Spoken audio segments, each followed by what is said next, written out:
मेरा चैलेंज सोचिए, यहाँ मेरे ख्याल से 1000 के आसपास तो लोग होंगे ही। जनरली बैठे ही हूँ मैं अब तक। अगर मैं कुछ ठीक से ना बोल रहा होता, अब तक 2-4 लोग ही बैठे होते। कितना मुश्किल काम है। तो अगर आपको टीचर बनना है तो क्या ध्यान रखना है? अगर आप फैक्ट्स और नॉलेज के बेस पर काम चलाना चाहेंगे तो नहीं चलेगा, क्योंकि वो सबके पास है। आपको 2 चीजों पर गौर करना होगा।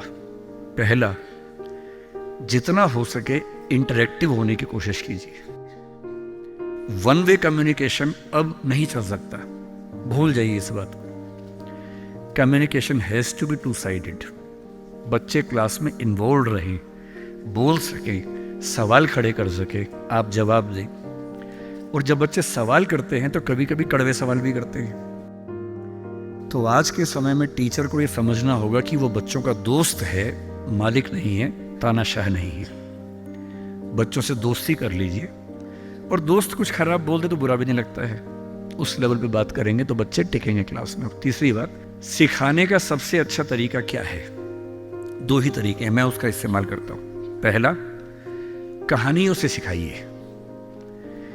हर चीज के बारे में कुछ अच्छे एग्जाम्पल्स, कुछ कहानियां, कुछ पोएटिक एक्सप्रेशंस, उन सब पे काम कीजिए। और दूसरा, सबसे महत्वपूर्ण, एक्सपीरियंस से सिखाना। और एक्सपीरियंस का मतलब, बच्चे को पढ़ाइए मत कि गरीबी क्या होती है।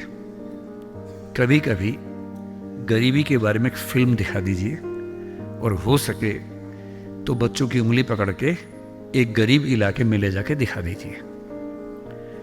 और जब बच्चे अपनी आंख से देखते हैं दुनिया को, तो जो उनको समझ में आता है वो किसी क्लास में समझ में नहीं आता है। तो teaching bye examples, teaching bye stories, teaching bye friendly expressions, मेरे ख्याल से ये वो तरीके हैं जो टीचिंग की दुनिया में आज के समय में चल सकते हैं।